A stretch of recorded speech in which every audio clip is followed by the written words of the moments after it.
Be ready. 5 seconds.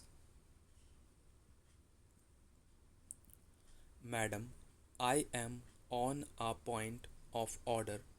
The points I wish to make are to my belief of substance because there are no rules or precedents that exist on it.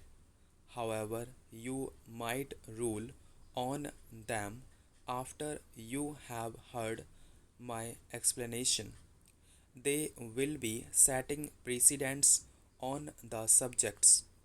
The very first question that I would like to raise, and I have already written to you about this, is the procedure and the method to be adopted while taking up a report of the House for consideration, particularly when it is the report of the Joint Parliamentary Committee.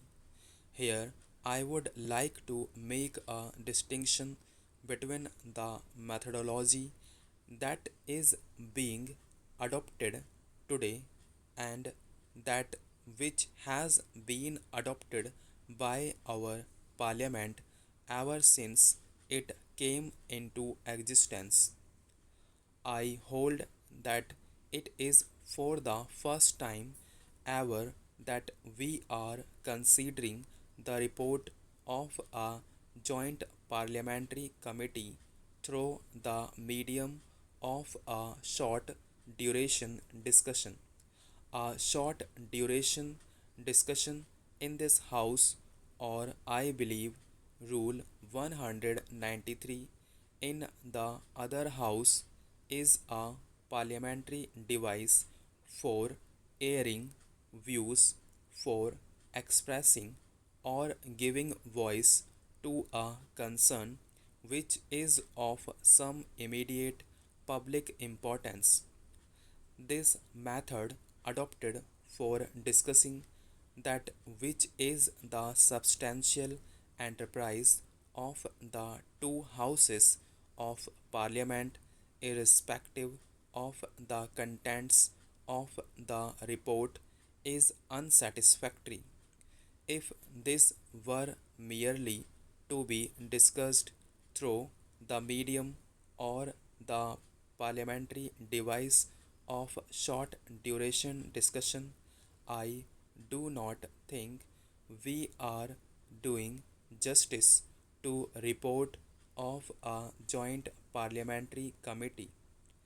Now we would have accepted, and it would have been normal to accept, that in as important a matter as the report of a joint parliamentary committee, the government had come forward with a substantive motion that they accepted the report or not should have been made known to the House. Had they come forward with a substantive motion, perhaps some of us might have given motion of amendments. I have personally given notice of the motion, yet no day was named. My esteemed colleague has also given notice of the motion that this report be considered on a substantive motion and not through the medium of a short duration discussion. Had that been done, we would have been entitled to the following on some of the amendments that I have moved. Sir, I come to another provision.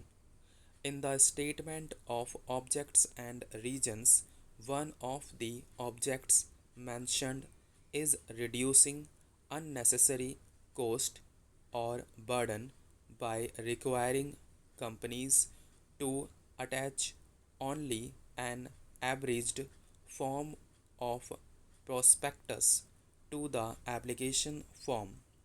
I would like to know, especially from the Honorable Minister, which section of companies has represented that the cost of printing the balance sheet is prohibitive and they want to reduce it.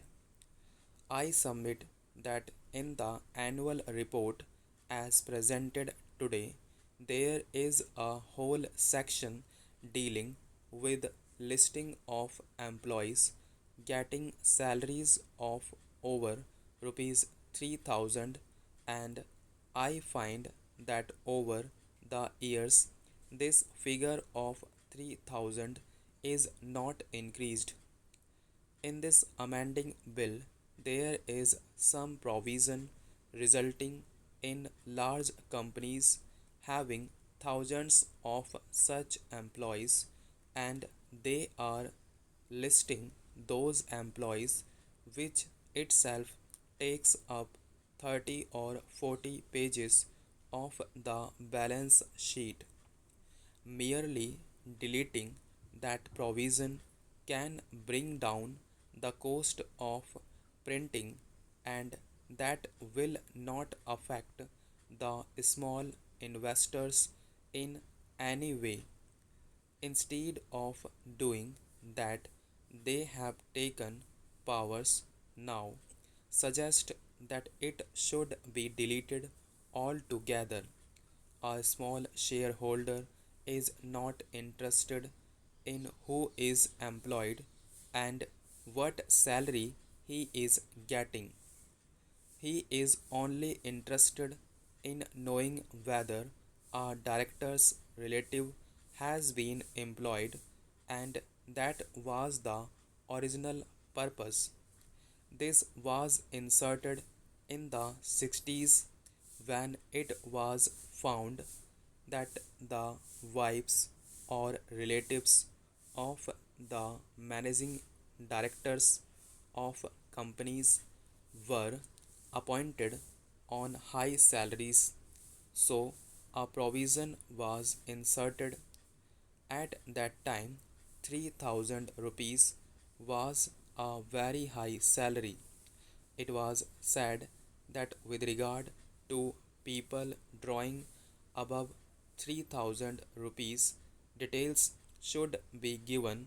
Today, the law should be amended to the effect that if the director's relatives or those connected with the companies are employed by the company, details should be given.